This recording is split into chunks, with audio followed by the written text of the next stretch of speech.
Dear students, once again I resumed with the further topic unification of Italy. In last video, I just explained you about unification of Germany and the most important role, the most important contribution in unification of Germany was Otto von Bismarck, right? So Bismarck was also known as the unifier of or the architecture of unification of Germany. Now today's subsection in unification of Italy, right?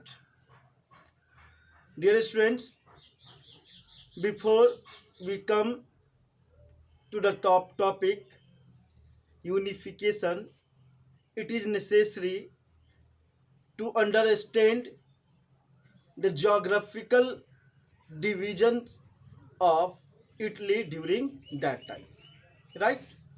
And since there is lackness of the world map, I am not seeing you or showing you clear image. If it will be available, you can understand, I think, more better. And I hope whenever we will interact in class, I will show it. But due to but in the scarcity of resources, try to manage anyway, right? So it is necessary firstly understand the geography or the division of the different Italian regions in different kingdom during that time. सबसे पहले हम लोग उस समय की Italy के conditions के बारे में जानें कि किस प्रकार से इटली का जो साम्राज्य जो था, इटली जो था, वो कैसे अलग अलग साम्राज्य में के हिस्से में था। तब जाकर के आप बेटर वे में इसकी यूनिफिकेशन को आप समझ पाओगे। डियर स्टूडेंट्स, अगर देखा जाए तो उस समय इटली जो था उसका नॉर्थ पोर्शन जो था वो ऑस्ट्रियन हैब्सबर्ग के अंदर में था। उसके बाद सर्डिनिया पिडमोंट जो कि इटली का केवल ऐसा स्टेट था जिसमें कि रूलर्स के रूप में कोई इटालियन था, कोई इटालियन प्रिंसेस था, राइट। उसके बाद जो सेंट्रल पार्ट था that region was just ruled by papal states, and central part just known as papal states and ruled by pope. And last, the south regions, the south part just known as the kingdom of Sicilies, the kingdom of Sicilies, and this region was just ruled by the Bourbon kings of Spain. उस समय Italy का जो island था मुख्य रूप से ये चार पांच भागों में बटा हुआ था, ठीक है। और जिसमें कि नॉर्थ में, साउथ में, सेंट्रल पार्ट में और सर्डिनिया पिडमंट, ये दो आइलैंड था। तो इस तरह ये मुख्य रीजन थे, मेन रीजन्स थे जहां पर इटालियन पीपल्स रहा करते थे। और इटालियन रीजन शुरू वाला था जिसको कि सारे अलग अलग डायनेस्टी ने उसको अपने अपने कब्जे में कर लिया था। Now it is the responsibility that how can these different regions be unified, right? As I told you right now, the very crucial line that only one regions, two island, Sardinia and Piedmont, only these two regions was just ruled by any Italian princes. So the responsibility of unification of Italy will be taken by Italian prince to unify Italy. अब हम लोग देखेंगे कि ये जो different अलग अलग regions थे, इन सारे को कैसे यूनिफाई किया गया, राइट। एक और इम्पॉर्टेंट बात कि इटली की यूनिफिकेशन की जब हम बात करें तो इटली की यूनिफिकेशन में किसी एक व्यक्ति का रोल नहीं था। वैसे architect of Italy unification is known as the chief minister Cavour's. Objective questions में एग्जाम में आता है कि इटली का यूनिफिकेशन किसने किया था।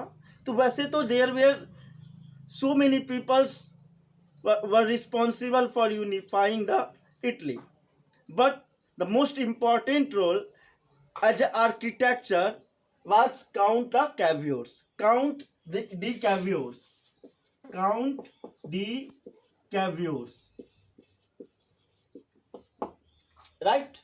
Now, dear students, we begin with few important personalities who played very crucial role for unifying. First, UCP Mazzini. आप अर्लियर वीडियोज में 1830 to 1848 वाले में हमें आपको बताए थे रेवोल्यूशनरीज में कि यूसीपी मैजिनी जो young Italy, young Berne in Europe आदि का फॉर्मेशन किया था। तो उस टाइम से ही मतलब यूनिफिकेशंस का वर्क, रिवॉल्यूशन का वर्क, नेशनल स्टेट का फॉर्मेशन का वर्क स्टार्ट हो गया था। लेकिन एनीवे यूसीपी मैजिनी जो है मतलब यूनिफाई करने में सक्सेस नहीं हुआ। लेकिन यूनिफाई करने में सक्सेस नहीं हुआ इसका मतलब ये नहीं था कि उसका कोई इंपॉर्टेंट रोल नहीं था। उसने यूनिफिकेशंस और फॉर्मेशन ऑफ नेशन स्टेट का आग उसने फैला दिया था। ठीक है, लोग यूनिफाई करने के बारे में सोचने लगे थे, नेशन स्टेट के बारे में सोचना स्टार्ट कर दिए थे। तो इसकी स्टार्टिंग, यूनिफिकेशन की स्टार्टिंग का क्रेडिट जो है वो यूसीपी मैजिनी को जाता है, जो कि यूनिफाई करने में सक्सेसफुल नहीं हुआ। उसके बाद जैसा कि हम आपको बताए कि सर्डिनिया पिडमोंट एक आइलैंड ऐसा था, दो पार्ट थे इसके। तो दोनों का पार्ट का जो रूलर जो उस टाइम था वो कौन था? King Victor Emmanuel's. King Victor Emmanuel second was the ruler of Sardinia Piedmont. He played very crucial role, and Count the Cavior was his chief minister, or you can say Count the Cavior was the chief minister of the Sardinia Piedmont regions, right? And Count the Cavior just played very crucial role to unify Italy. Now there was having a very good relation with France since during that time or from the earlier time there is much more importance of France, right? So Count the Caviors ने France के साथ मित्रता का फायदा उठाते हुए उसके army की सहायता से वो यूनिफाई करने के लिए सोचा। और उसने सबसे इम्पोर्टेंटली जो नॉर्थ रीजन था इटली का, जो कि ऑस्ट्रियन हैब्सबर्ग एम्पायर के अंदर में था और ऑस्ट्रिया के पास भी काफ़ी शक्तिशाली आर्मी था, तो उसको हराने के लिए उसने फ्रांस के साथ उसने डिप्लोमेटिक रिलेशनशिप इस्टेब्लिश किया। फ्रांस के साथ जो दोस्ती का रिलेशन था उसका फ़ायदा उठाते हुए उसका सहायता लिया। अभी आपको बताए कि वो एक डिप्लोमेटिक लीडर के रूप में यहाँ पे वर्क किया वो, ठीक है। और उसके बाद फ्रांस के रिलेशन से और ऑस्ट्रियन के वो लोग जो ऑस्ट्रियन हैब्सबर्ग एम्पायर से बाहर के थे उस आर्मी का भी इसने हेल्प लिया। और उन सारे के हेल्प के लेकर के उसने क्या किया, उसने ये जो नॉर्थ का रीजन था उस रीजन्स को अपने सर्डिनिया पिडमोंट के साथ जोड़ने का काम किया। तो एक मेजर रीजन्स जहां पर कि सबसे ज़्यादा बहुत ज़्यादा इटालियंस रहा करते थे या इटालियन रीजन था, उसको यूनिफाई करने में काउंट द कैवियोर्स ने इंपॉर्टेंट रोल प्ले किया।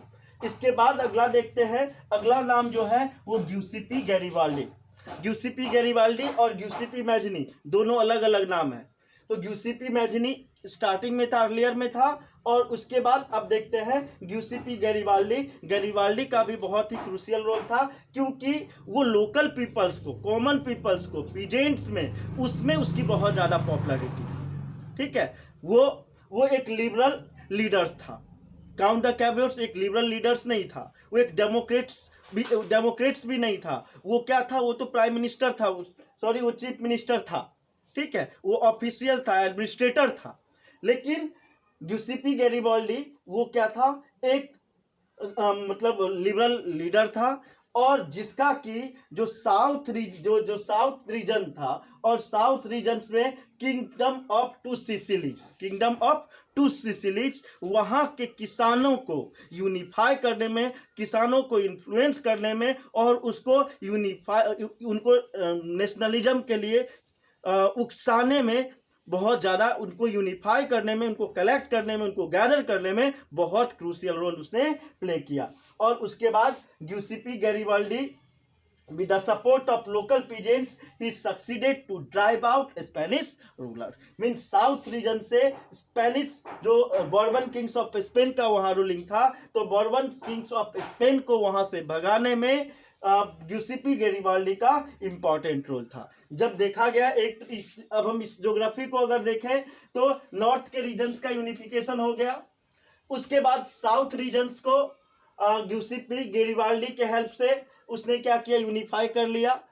अब यहाँ पर बच जा रहा है, जब देखा कि सभी एरिया जो है खुद ब खुद यूनिफाई हो रहा है, तो ये जो सेंट्रल पार्ट जो कि सेंट्रल पैपल स्टेट्स के रूप में जाना जाता था, उसके जो पोप थे उन्होंने खुद से ही सरेंडर कर दिया। ठीक है, उनको लगा कि जब हम पर अटैक करेंगे और हमको हराएंगे, और हराने के बाद जो होगी, इससे बेटर है कि हम खुद डाइल्यूट हो जाए। और उसने मतलब सर्डिनिया पिडमंट्स के रूलर्स के साथ अपने राज्य को, अपने रीजन्स को डाइल्यूट करने के लिए एग्री हो गया। इस तरह से आप देखोगे कि इटली जो है वो इस तरह से इटली यूनिफाई हो गया। तो इस तरह से इटली के यूनिफिकेशन में किसी एक व्यक्ति का नहीं, कई व्यक्ति का बहुत इंपॉर्टेंट रोल था, और इन सारे लोगों के अटेम्प्ट के कारण से, स्ट्रगल के कारण से इटली यूनिफाई हुआ। और इटली यूनिफाई होने के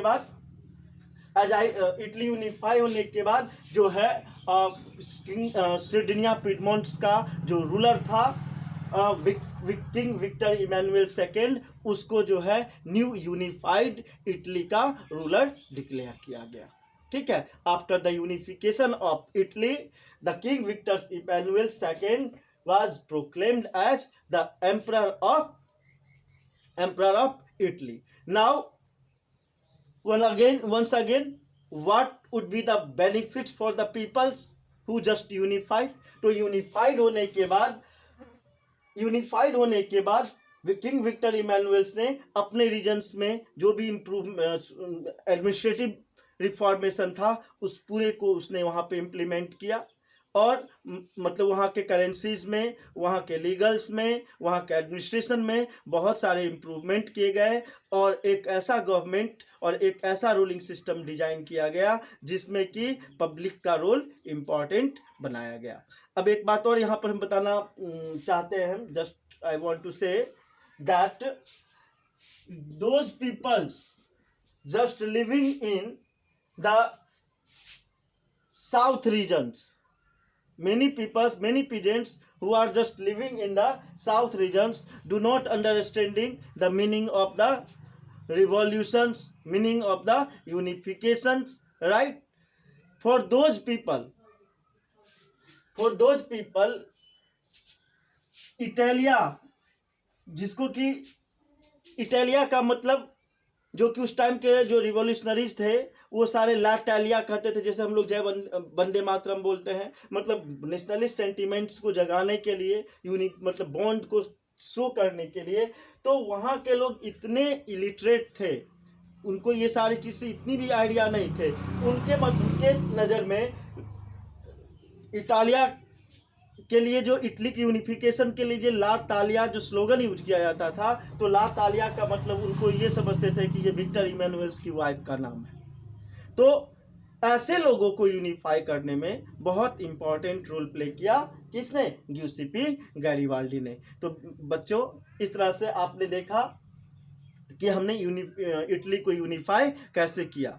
हालांकि बहुत सारी बातें और भी इसमें एक्सप्लेन करने लायक है, लेकिन due to scarcity of the time and the length of video, I am stopping it, and I hope whenever we will interact in class in little bit more in with explanation in details, we just study there, right? So dear students, I hope you are understanding well and see each and every video continuously and in systematic manner, then you can understand very well. So like and subscribe. Thank you. Have a nice day.